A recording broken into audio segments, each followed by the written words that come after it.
My favorite time of year. We got the Game Awards noms. Let's talk about it.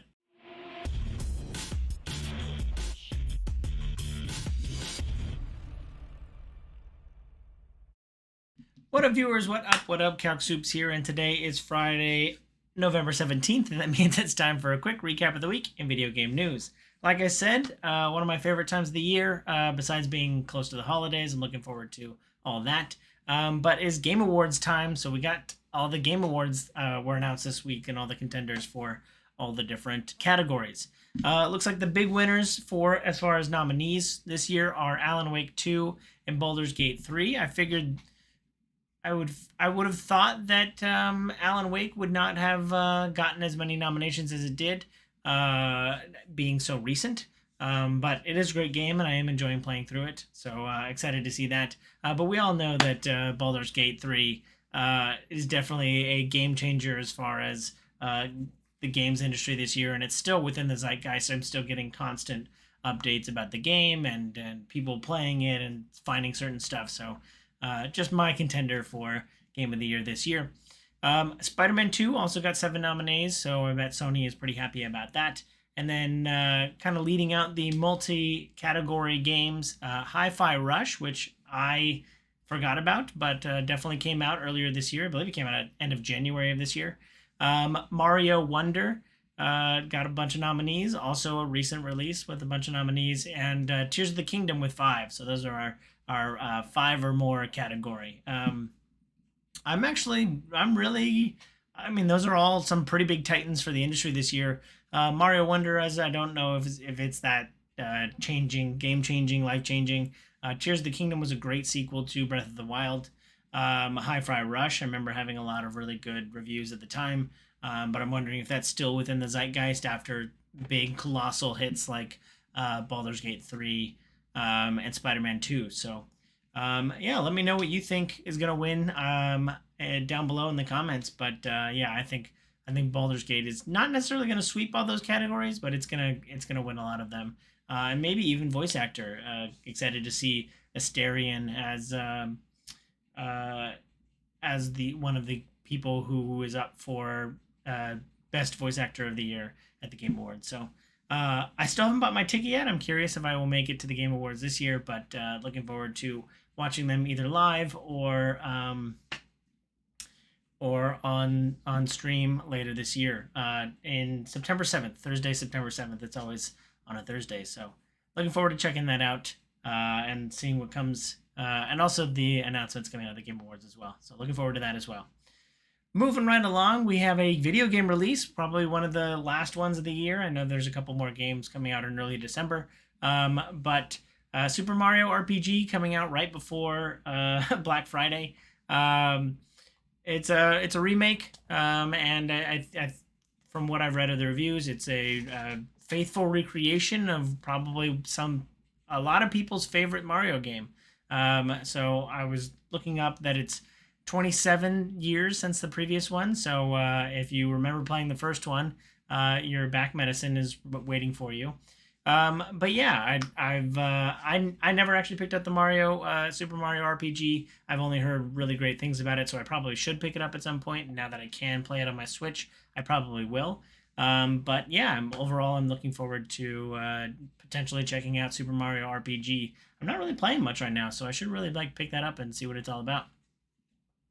Moving right along, now that Baldur's Gate is sweeping the Game Awards, they're releasing a physical version of the game.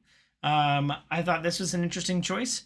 I think post-release, post-launch physical editions, I think is always a good idea. Just it goes to it targets a different demographic.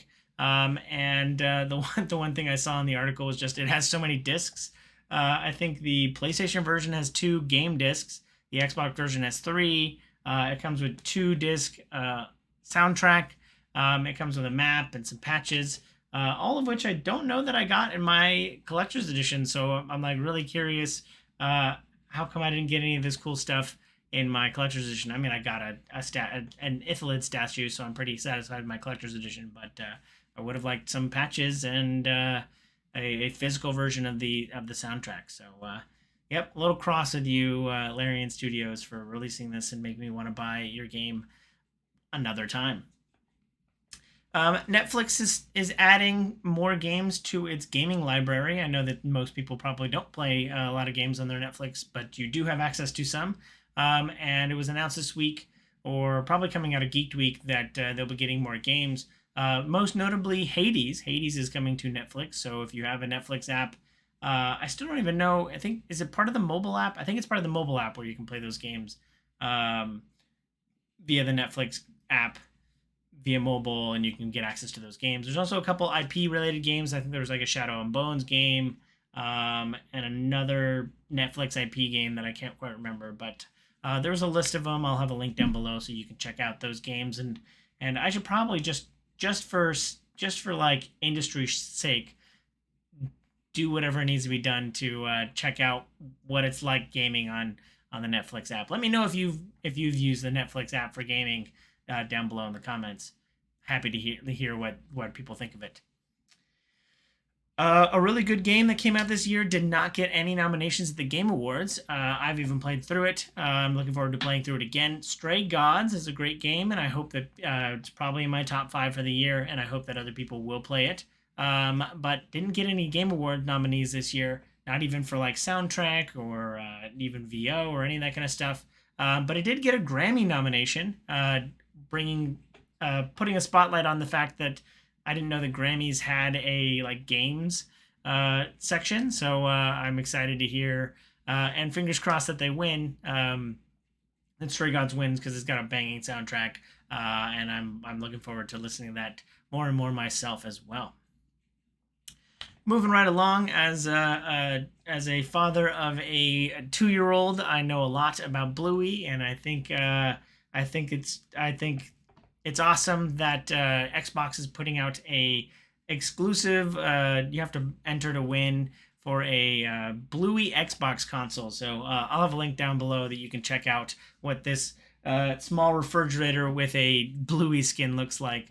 Also, shout out to the game launching this week. The Bluey video game is out this week, so it's out today, I believe. So I still got to check out what gameplay is going to be like, but I might just pick it up as maybe something I can play with my 2-year-old. So looking forward to checking that out soon.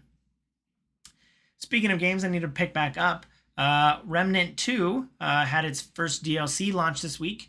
This one's all about the Arthurian, the king. I don't remember what the actual. I don't know if it's called the Once and Future King or something like that. It's some kind of reference to Arthurian mythology.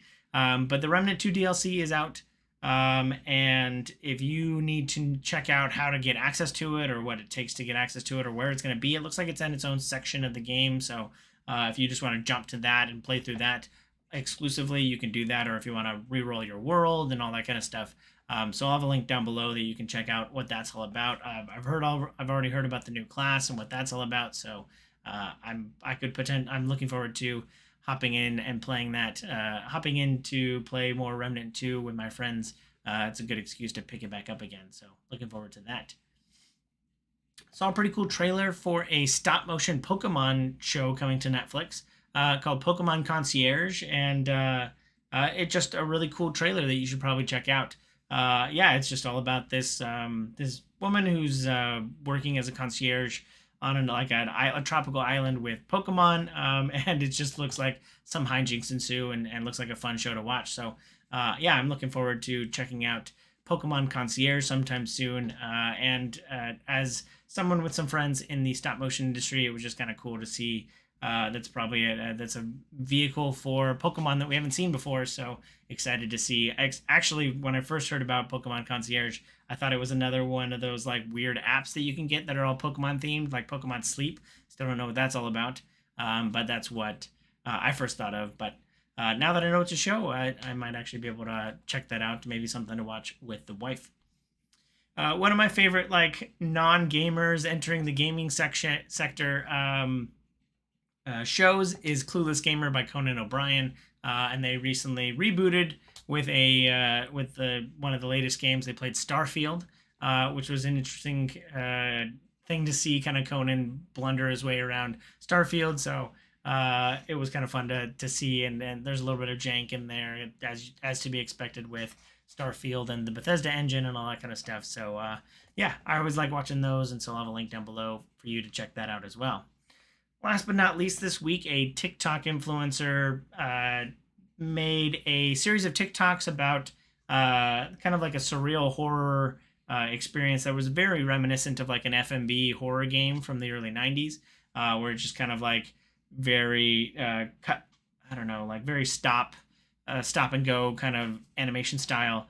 Looked really cool. And because it looks cool and it was very reminiscent of like an old school horror game, some devs reached out, and now that TikToker, is working on making a video game very similar to their TikTok style. So yeah, there's a game coming out of kind of the TikTok influence, which will be pretty interesting to check out, and always excited to see more kind of horror FMV pre-rendered kind of horror game. So yeah, looking forward to checking that out sometime soon. That's it for this week. Let me know down below if you think I forgot anything or want to talk anything video games, either down below or in my Discord. But as always, thanks for watching. I hope you enjoy this content. If you do, please follow, like, and subscribe to me on YouTube and Twitch so you can see more great content like this. I'll have links down below in the description. Thanks again. I hope you have a super day. I hope you have a super weekend. And I hope you have a super day. Bye!